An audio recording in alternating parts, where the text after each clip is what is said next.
오늘은 부유를 넘어 부유케 하는 삶으로 우리가 사도행전을 강의하다가 다음 주부터는 5월 달에 시작해서 좀 설교에 대한 흐름과 구성을 또 한번 이렇게 바꿔보기 직전에 넘어가는 타임으로 이런 말씀을 한번 좀 가져와 봤습니다. 원래 이 부유함과 부요함에 대한 설교를 시리즈로 한 3-4편 정도를 준비할까 하는데 우선 오늘 설교해보고요. 그 다음에 또 추가로 더 연결해 볼 수 있으면 연결해 보겠습니다. 여러분들 지난주까지는 우리가 사도행전을 강의했었는데 부활주일 전까지요. 사도행전은 어디까지가 우리가 들었냐면 1차 전도여행 13장 14장까지 들었다고 생각하면 됩니다. 바울의 1차 전도여행까지 설교를 들었고 다음에 또 2차 3차 전도여행과 사도행전 뒷부분을 또 만나보도록 하겠습니다. 오늘은 부유를 넘어 부유케 하는 삶으로 부유함과 부요함에 대한 이야기를 좀 나눠보고자 해요. 제가 아까 여러분들 이런 질문지 드린 거 기억나시죠? 500억을 드리면 뭘 하고 싶으신가? 한번 까봅시다. 자, 그리고 그룹 안에서 한번 발표해 보세요. 저는 500억을 가지고 요렇게 하기로 했습니다 라고 하는 것들 한번 그룹 안에서 빠르게 쭉 읽어가면서 얘기해 주시고, 야 그거 진짜 좋다 그러면 박수 쳐주시고, 야 너 너무 세속적이다 그러면 놀려주시고, 상관없습니다. 음악 한 번만 준비해 주시고요. 간사님 음악 한 번만 틀어주시고 잠깐 시간 드릴 테니까 한 3분 안에 여러분들이 쓴 거를 그 그룹 안에서 다 나눠보시도록 하겠습니다. 500억이 있다면 뭘 할 것인가? 혹시 아까 종이를 적지 않으신 분들은 지금 옆에 사람과 짝을 져서 500억 있으면 저는 그걸로 이거 하고 싶어요, 딱 5가지만 적어보라고 했습니다. 자, 나눔하도록 하겠습니다. 시작. 이 사람들 저 봐봐요. 야 500억을 가졌더니 그렇게 좋아한다고? 50억 그렇지, 50억 좋아요? 행복해요? 이 세속적인 사람들. 자, 저는 50억을 가지면 뭘 할 건가 3가지만 제가 얘기해 보면, 첫 번째 이런 걸 써야지. 시심 식구들과 한 달 동안 세계 일주 가기. 다 됐고 성지순례 해가지고서는 유럽 탁 해서 다 같이. 얼마나 좋아, 그지? 뭐 직장 부족하면 다 꺼지고, 그래서 시심 다 됐고 얼마나 좋아. 그 다음에 잘 들어. 그 다음에 두 번째, 그러니까 나는 원래 500억이었는데 자기네들이 50억이라고 해서 집 없는 사람은 집 한 채씩 다 사주고 좀 힘있게 살 수 있도록 좀 도와주기. 그럼 목사님 마음이 얼마나 좋냐. 세 번째, 이거 되게 중요해. 찬이가 여름 수련회 때 그렸던 포스터 알죠? 그거 구현해내기. 그 3개면 끝날 것 같아요. 500억 정도면. 좋죠? 네, 이제 우리 가정을 위해서 하나도 쓰는 거 없어. 자, 여러분들 잠깐 우리가 설교를 듣기 전에 행복한 상상을 해봤습니다. 50억이 있으면 또는 100억이 있으면 뭘 할까? 아직도 너무 좋아서 설교도 안 듣고 있어. 자, 들어보세요 여러분들. 오늘은 부유함과 부요함에 대한 이야기를 좀 해볼까 해요. 근데 제가 얼마 전에 어떤 사람의 이야기를 들었는데 누군가 이런 얘기를 하더라고요. 성경은 부유함과 부요함을 구분한다 뭐 이렇게 표현한 적이 있는데 그래서 제가 한번 가만히 들여다봤어요. 과연 성경은 부유함과 부요함을 구분할까 봤더니 맞아요, 어느 정도 구분을 하더라고요. 그래서 오늘 본문의 그 페이퍼, 제가 여러분들 나눠드린 페이퍼를 보면 거기다 다 써놨는데 함께 보면서 보세요. 먼저 성경에서는요 여러분들 쉽게 말하면 엄밀하게 부유함과 부요함을 구분하진 않지만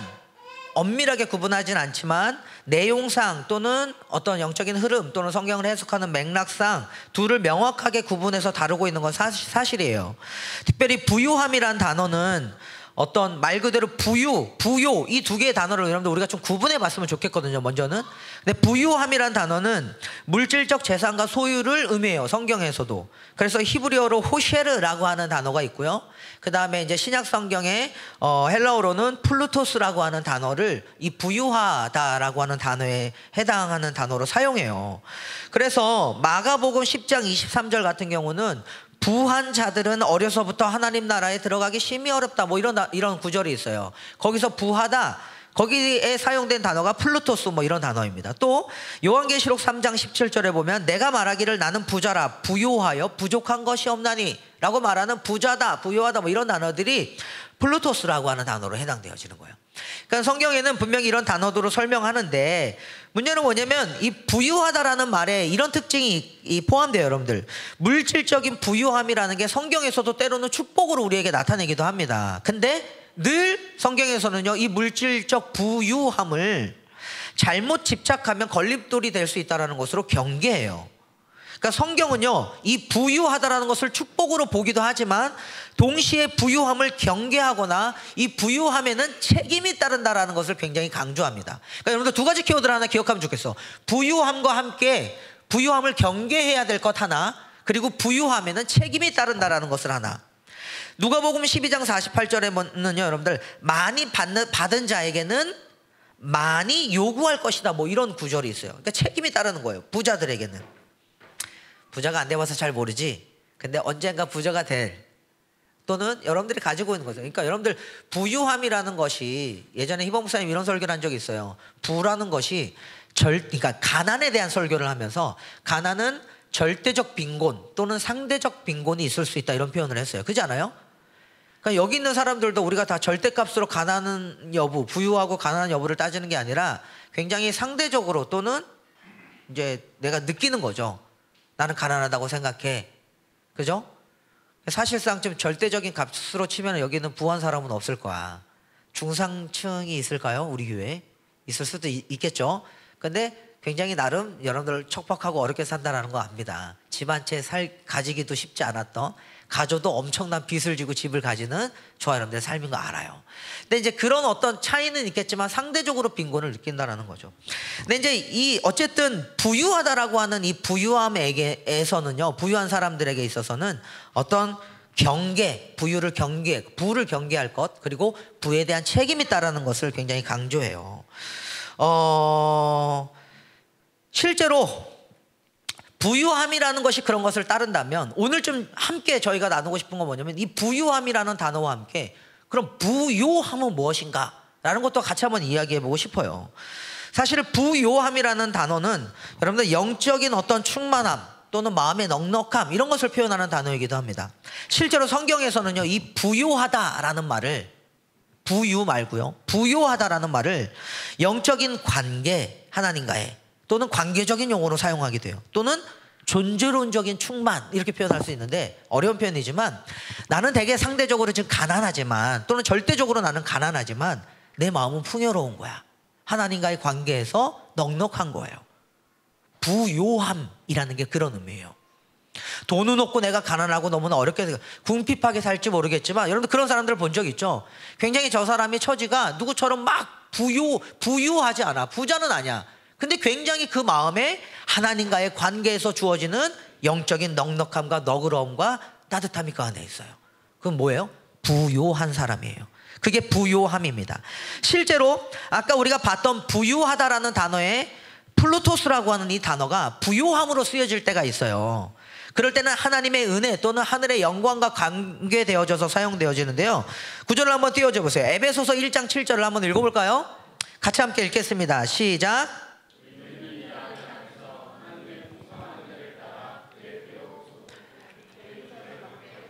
저기서 나타나는 풍성하다라는 게 저게 부요함의 단어예요. 그러니까 우리가 풍성한 삶의 초대 뭐 이런, 여기 나오는 그 풍성함도 사실은 부요케 되다라는 의미를 포함하고 있어요. 그러니까 저기 말하는, 우리는 이 아들 예수님 안에서 하나님의 풍성한 은혜를 따라 그의 피로 구속고 죄 용서를 받겠습니다. 저기서 부요하다라는 의미가 저기도 포함되어 있고요. 또 에베소서 3장 8절 읽어볼까요? 에베소서 3장 8절 함께 읽겠습니다. 시작. 하나님께서 모든 성도 가운데서 지극히 작은 자보다 더 작은 나에게 이 은혜를 주셔서 그리스도의 헤아릴 수 없는 부요함을 이방 사람들에게 전하게 해요. 여기서 나타나는 이 부요함도 은혜와 관련되어져 사용되어지고 있어요. 구속의 은혜, 우리를 거듭나게 하신 은혜, 또는 하나님이 주신 은혜, 무엇보다 하늘의 영광, 이런 것과 관련되어져서 사용된다고. 그러니까 무슨 말이냐면, 부요함에는요 이런 특징들이 포함돼요. 부요함은 하나님과의 관계에서부터 오는 충만함입니다. 여러분 그런 경험 가져보신 적 있어요? 여전히 나는 빈손이고 내 통장에 돈은 없는데 뭔가 하나님과의 관계에서부터 오는 신뢰에서부터 오는 부요함, 풍성함을 느끼고 있는 거예요.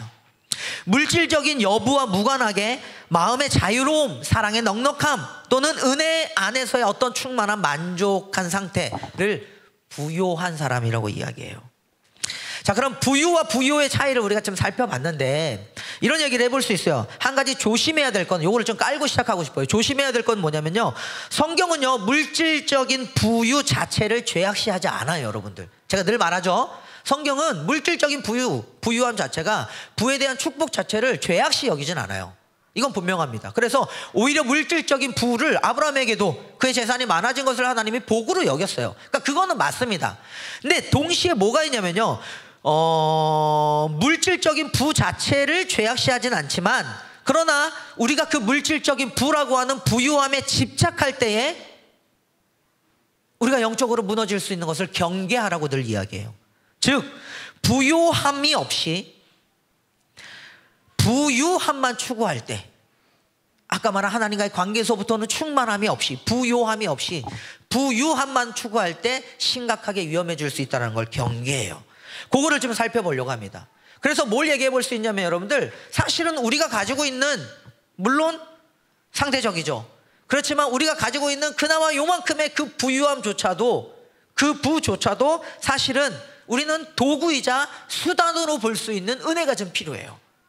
부 자체가 목적이 되는 게 아니라 그 부가 하나님의 부요케 된다고 하는, 하나님의 은혜로 부요하게 한다고 하는, 영광스럽게 하는, 은혜를 나타내는 도구와 수단이 돼야 된다는 거예요. 그 점을 우리가 좀 살펴볼 필요가 있는 것 같습니다. 그래서 부유함은 목적이 아니라 도구인데, 다시 말씀드릴게요. 여러분들, 성경은 부유함 자체를 죄악시하지 않지만 그것을 목적으로 삼을 때 가지는 위험에 대해서 굉장히 경고한다 그랬어요. 경계하라는 거예요. 부 자체를 축복으로 여기지만 동시에 부를 추구하는 그 행위와 그 부 안에서의 가지는 것들을 경계하는 거예요. 좀 살펴보도록 할게요. 부유함에 대한 경계, 성경에 이런 구절이 있습니다. 마가복음 10장 23절부터 25절 같이 한번 읽어볼까요? 함께 큰 소리로 읽어주세요. 시작.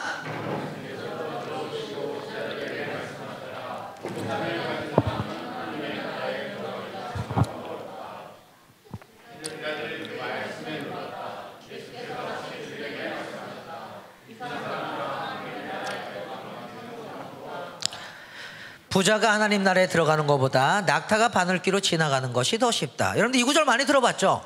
사실 부자가 하나님 나라에 들어가는 것보다 낙타가 바늘귀로 지나가는 것이 더 쉽다. 저 말은 굉장히 쉽게 말하면 불가능한 말에 대한 좀 과장된 표현이에요. 그러니까 부자가 하늘나라 가는 것보다 진짜 낙타가 바늘귀로 지나가는 것이 더 쉽다. 그만큼 부자는 하나님 나라 가기 어렵다는 표현이기도 한데, 그러니까 부한 사람들에 대해서 저 사람들을 놀리고 이런 측면으로 쓴 게 아니에요. 다시 말할게요. 성경은 부 자체를 죄악시 여기진 않아요. 근데 여기서 우리가 좀 두 가지 경계하라는 건데, 경계하라는 말씀을 던지신 건데, 살펴볼 수 있는 게 23절 볼까요? 이런 구절이 있어요. 23절 시작. 예수께서 둘러보시고 제자들에게 말씀하셨다. 재산을 가진 사람은 하나님 나라에 들어가기가 참으로 어렵다. 저 두 가지, 23절부터 25절 중 우리가 두 가지 키워드를 좀 살펴보겠는데, 하나는 뭐냐면 재산을 가진 사람이라고 표현된 저거예요. 재산을 가진 사람 뭘까요? 그러니까 저게 단순히 돈이 많다고 하는 사람만을 얘기하는 게 아니라, 재산을 가진 사람이라는 저 표현의 의미는 뭐냐면요, 재물을 신뢰하고 의지하는 자예요. 그러니까 부에 대한, 자신이 가진 부에 대한 지나친 의존이 자기 의존과 함께 자기 의존적인 착각을 불러일으킬 수 있어요. 부에 대한 지나친 의존을 불러일으킬 수 있는 거예요. 그러니까 그러다 보면 뭐예요? 상대적으로 하나님을 더 신뢰하고 하나님을 더 의지하는 것보다 얼마든지 하나님을 애매하게 수단으로 삼아서 내 부를 늘려주는 분 정도의 수단으로 삼아서 하나님을 이용할 수 있어요. 근데 하나님이 주인은 아니에요. 그때는 하나님이 내 부를 늘려주는 그냥 도구일 뿐이지. 여러분들 굉장히 우리 이런 착각 많이 합니다. 근데 명목 싸구로는 하나님의 영광이나 타이틀을 다 그러는데, 이거는 양심의 싸움이에요. 내가 겉으로 그렇게 내뱉는다는 말에 저도 진짜 안 속아요. 왜냐면 내가 맨날 그런, 미안합니다, 구라를 치거든. 나도 나를 믿을 수 없는데 내가 여러분들을 믿겠니? 근데 보세요, 이거는 우리 양심 안의 싸움이에요. 하나님의 영광을 위해서 내 부에 대해서 하나님 내가 그렇게 해서 사용하겠습니다라는 건 알겠는데, 이거는 진짜 치밀한 싸움이 들어가야 돼요. 그래서 성경은 경계하는 거예요. 주의하라라는 거예요. 무슨 말이냐면 재산을 가진 사람은 그 재물을 신뢰하고 의지하기 때문에 하나님을 신뢰하지 않고 자기를 의지하게 되는 특성을 가집니다. 동시에 이 구절에서 또 하나의 키워드는 뭐냐면 들어가기 어렵다, 이런 표현 많이 들었죠. 하나님 나라에 들어가기 어렵다, 들어가기 어렵다. 이 말 자체가 표현하는 게 뭐예요? 그런 사람은 들어가기 어려워. 이 말은 뭐냐면 영적인 위험성을 경고하는 겁니다. 그러니까 부 자체를 죄악시 여기는 게 아니라 부에 대한 경고를 하고 있는 거예요. 부에 대한 의존이 신앙을 가로막을 수 있다, 이런 거예요. 얼마든지 기억해 볼 필요가 있습니다. 또 다른 구절에서도 하나님이 성경에서는 이렇게 부에 대한 경계를 하고 있어요. 디모데전서 6장 9절에서 10절입니다. 함께 읽겠습니다. 다 같이 한번 읽어주세요. 시작.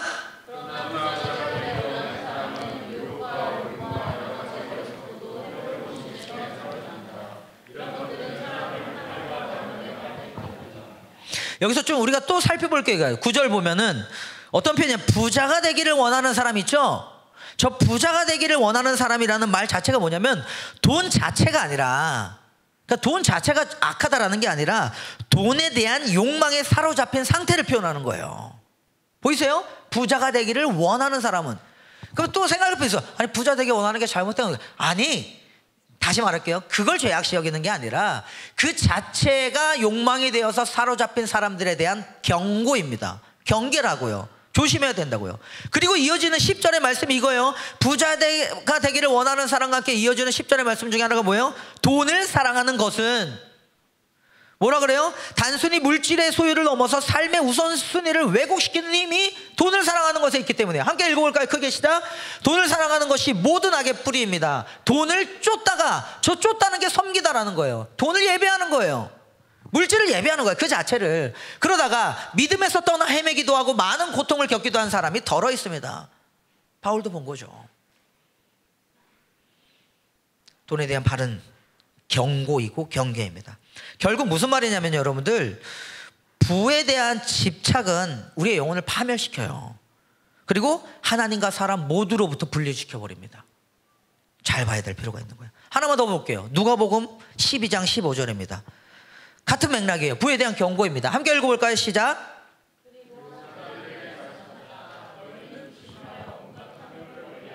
재산이 차고 넘치더라도 사람의 생명은 거기에 달려있지 않다. 여러분들 이게 이제 개역개정으로 보면 좀 더 와닿을 텐데, 사람의 생명이 그 소유의 넉넉함에 있지 않다, 이런 얘기 들어본 적 있죠? 이 말씀, 그 말씀이 이거 세번역으로 번역하면 요거예요. 사람의 생명이 그가 가진 그 소유의 넉넉함에 있지 않다. 근데 이게 무슨 말이냐면 여러분들, 우리는요 기본적으로 소유가 많으면 안전하다고 생각해요. 맞죠? 내가 봐도 그래. 지금은 진짜 자본주의의 끝판왕을 달리고 있는 이 세대에서는 돈으로 시간도 살 수 있고, 시간이 곧 돈이에요. 그렇지 않아요? 그러니까 돈이 없으면 아무것도 못하는 것 같아. 나도 좀 짜증나, 설교를 준비하면서. 실제로 너무 그런 것 같은 거야. 근데 그러다 보니까 뭐예요? 돈이 없으면 내가 안전하지 않다고 느끼는 위기감 속에 늘 쉽게 말하면 그런 삶을 살고 싶지 않은 거예요. 굉장히 공감할 거예요, 여러분들. 우리가 진짜 많을 거야. 압니다. 근데 기본적으로 우리는 소유가 많으면 더 안전하다고 생각하는데, 한 번쯤은, 그리고 수시로 우리는 꼬집어 봐야 될 게, 진짜 하나님 안에서 정말 그런가? 라는 것들을 던져볼 필요가 있어요. 다시 말할게요, 여러분들. 왜곡해서 듣지 마세요. 우리는 올바르게 돈을 배워야 되고 공부해야 되고 부에 대한 이해를 해야 됩니다. 그걸 추구하지 말라는 게 아니에요. 근데 궁극적으로 저와 여러분들 안에서 자유를 주는 건 부가 아닙니다. 우리의 존재를 해방시키고 우리의 영혼을 살게 하는 건 부가 아니라 소유에 있지 않다고요. 그걸 소유하는 것에 있지 않다고요. 근데 기본적으로 부를 추구하는 우리의 삶이 어디로 치우치게 되냐면, 소유가 많으면 나는 더 안전하다고 생각해, 더 안전하고 더 가치 있게 살 수 있어라고 믿어요. 그 소유가 가치도 거기에다 둬요. 안전도 거기에다 둬요. 정말 그러냐 이거예요. 기독교 공동체에서까지도 그래버리면 저는 이 세계 자체가 완전히 파괴돼 버릴 것 같아요. 그렇지 않아요? 오늘 본문의 말씀은 그겁니다. 개역개정으로 읽으면 그래요. 그러나 사람의 생명이 그 소유의 넉넉함에 있지 않다. 삶의 의미와 가치는 소유에 있는 게 아니라 영적 생명을 주시는 예수님과의 관계에 있습니다. 아멘. 그게 부유함이 아니라 부요함이라고요. 하나님과의 관계에서부터 오는 참된 자유함입니다. 자, 여기까지가 제가 지금 세 구절들을 살펴봤는데 이게 부에 대한 경계, 부를 경계하라라고 하는 성경의 가르침 중에 하나예요. 그러면 또 하나가 있다 그랬어요. 하나는 부를 경계하라 그랬으면 성경은 또 뭘 가르쳐요? 부유한 사람들이 가져야 할 책임에 대해서도 이야기해요. 그게 몇 구절이냐면 요겁니다. 우리 한번 볼까요? 디모데전서 6장 17절부터 19절. 여기에서는요, 이 부유한 사람들이 가져야 될 일종의 책임감에 대해서 가르치고 있어요. 같이 한번 읽어봅시다. 시작.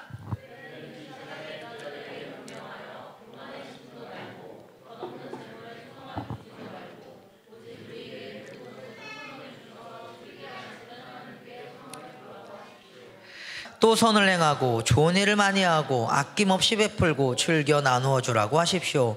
그렇게 하여 앞날을 위하여 든든한 기초를 스스로 쌓아서 참된 생명을 얻으라고 하십시오. 자, 이게 너무 재미난 표현이에요. 이 구절이. 나중에 집에 가서 이 구절 잘 읽어보세요.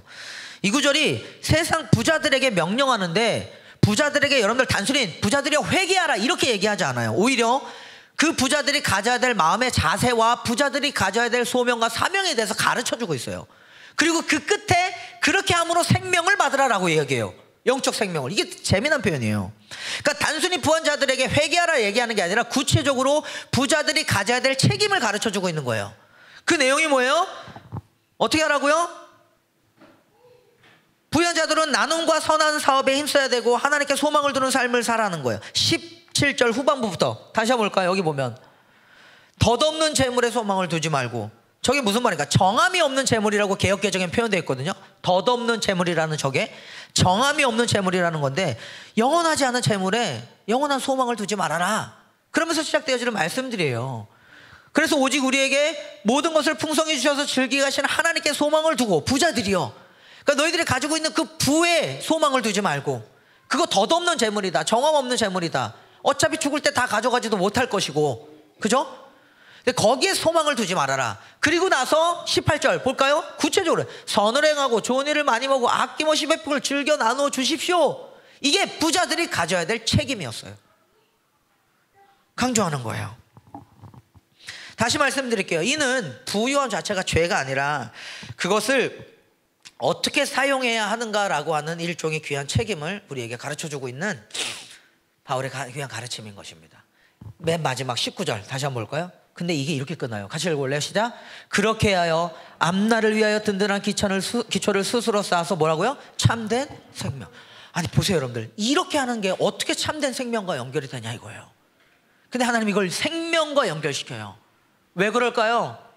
부유함, 부 자체를 추구하다가 언제든지 영적 생명에서 떠날 수 있기 때문에 그 지점에 있어서 여러분들이 가져야 될 귀한 가치들을 가르쳐주고 있는 것 같습니다. 아멘. 그러니까 이겁니다. 성경은요, 부유함 자체를 본질적으로 악하게 보지는 않지만 부유함이 우리의 영혼을 언제든지 오염시킬 수 있다, 경계하고 있고요. 그 다음에 또 하나 뭐라고요? 부유한 사람들에게는 더 큰 사회적 책임, 또는 가난한 사람들을 돌봐야 할 책임, 선한 일을 해야 될 책임과 그렇게 나누어야 될 책임, 소명을 가지고 있다라는 것을 성경도 분명하게 가르쳐 준다고요. 자, 그러면은 우리가 부유함에 대한 이야기를 했잖아요. 근데 오늘 설교 제목이 뭐예요 여러분들? 반주 좀 도와주세요. 부유함에서 뭐라고요? 부요함으로 우리의 삶의 방향을 좀 바꿔보자라는 이야기를 했어요. 사실 저는 여러분들 진짜 그렇게 살았으면 좋겠습니다. 부요한 삶. 내가 부요해지고 누군가를 부요케 하는 삶인데요. 아까 우리가 읽었던 고린도후서 8장 9절 말씀 한번 읽어봅시다. 함께 읽겠습니다. 고린도후서 8장 9절이에요. 같이 한번 읽어볼게요. 시작. 그리스도께서는 부요하나 여러분을 위해서 가난하게 되셨습니다. 그것은 그의 가난으로 여러분을 부요하게 하시려는 것입니다. 잘 아시겠지만 사랑하시는 저는 우리 모두가, 그러니까 내 지극히 이만큼 올라간 개인적 사심이지만 내 간절한 소원이기도 합니다. 난 정호가 너가 매출 100억 이상 찍는 부유한 사람이 됐으면 좋겠어. 아 진짜 솔직히 말해서 이거는 약간 서름이 복받쳐 오르는 막 이런 거예요. 막 하나님 제발요 막. 저는 여러분들 부유했으면 좋겠습니다. 진심으로 그 복을 누렸으면 좋겠어요. 그런데 사랑하는 시신 봅시다. 모르겠어요. 사실 이 말이 여러분들을 의지를 꺾는 말이 되진 않았으면 좋겠는데, 그러나 여전히 제가 힘있게 외치고 싶은 건 그 부유함이 우리를 자유케 해주지 않는다고요. 그 부유함이 우리를 안전하게 만들지 않는다고요. 그러니까 더 자유해지십시오. 내 말은 이거야. 그렇기 때문에 그 부유를 추구하지만 더 자유해지십시오. 뭐라고요? 부유한 사람이 되세요. 아멘. 부를 추구하는 과정에서 여러분들을 풍성하게 하시는, 부유케 하시는 하나님과의 그 깊은 관계와 영적 생명을 누리시라고요. 자유하시라고요. 거기서 알아요. 하나님과 막 씨름해도 괜찮아. 아, 왜 하나님, 진짜 짜증나요. 도대체 나한테 왜 그러세요? 막 해도 괜찮아. 하나님은 그걸 기도로 들으실 거니까. 그런데 그 과정 자체에 주시는, 하나님이 곳곳에 새겨주시는 따뜻한 음성들이 있어요. 내가 너와 함께하고 있잖아. 걱정하지 마. 목사님은 얼마 전에 기도할 때 올 초에 미국에서 예배드리면서 기도했던 첫 번째, 하나도 모르겠는 그 영어 설교를 듣는데 왜 이렇게 나한테는 하나님의 음성이 선명하게 들리니? 뭐라고 들렸는지 아세요? 그게 첫 번째 음성이었어요. 네가 가진 모든 거 네 거 아니야. 소유의 주인이 하나님께 있어. 주님께 드려. 그 자리에서 결단했어요. 우리 교회 아시죠, 여러분들? 운영위원회 조직해서 이렇게 예산 신년 편성하는 거에 있어서 이제 재산을 다 이렇게 하는 게 있었는데, 그 자리에서 희봉사님께 설교 듣는 과정에서 바로 목사님 잠깐만 멈춰주세요라고 하면서 스테이 걸고 돌아와서 하나님께 다 드렸어요. 근데 여러분 들어보세요. 거기서 끝이 아니더라고. 최근에 한 달 됐어요.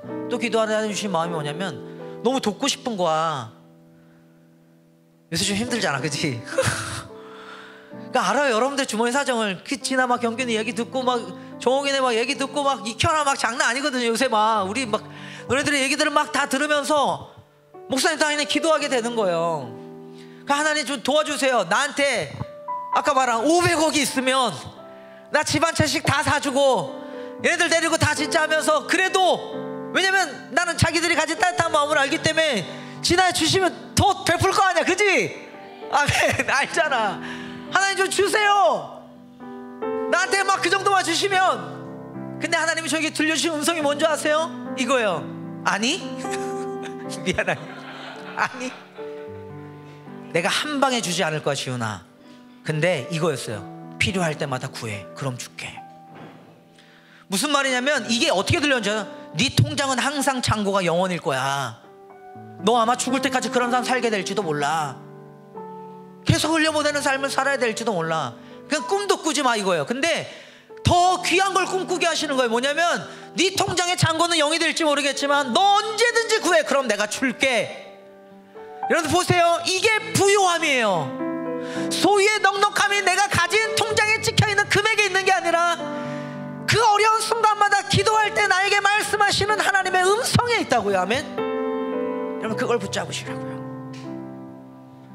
이 하나님과 씨름하시라고요. 하나만 얘기하고 마치려고 합니다. 어저께 저희가 길냥이 모임을 했어요. 우리 아까 이제 소개할 때 우리가 광고하다 놓쳐서 안 했는데, 저 뒤에 보면 우리 그 은혜 동산교회죠, 이승봉 목사님께 가족분이 오셨습니다. 뒤에 한번 보세요. 박수 한번 드리세요. 감사합니다, 목사님. 어떻게 오셨냐면, 아마 안식 달인가요? 이렇게 휴가 기간에, 이 기간에 휴가를 어떻게, 교회가 참 좋은 교회예요. 막 휴가도 주시고. 근데 이제 이렇게 교회를 탐방하실 수 있는데 저희 교회를 찾아오셨어요. 감사하죠. 굉장히 내추럴한 교회입니다. 저희는.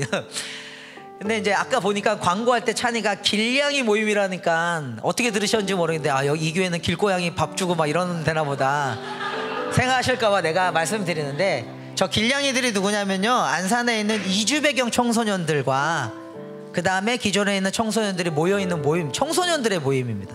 이 청소년들이 자기네 스스로를 길 잃은 고양이처럼 표현했어요. 그래서 저희 교회에서 저희 교회는 아직 청소년부가 없습니다. 근데 청소년 교회를 인큐베이팅 하고 있어요. 지금 청년들이 달려들어서 이 친구들과 함께 교회 공동체를 세우려고, 그래서 청소년 교회를 따로 세우고 있습니다.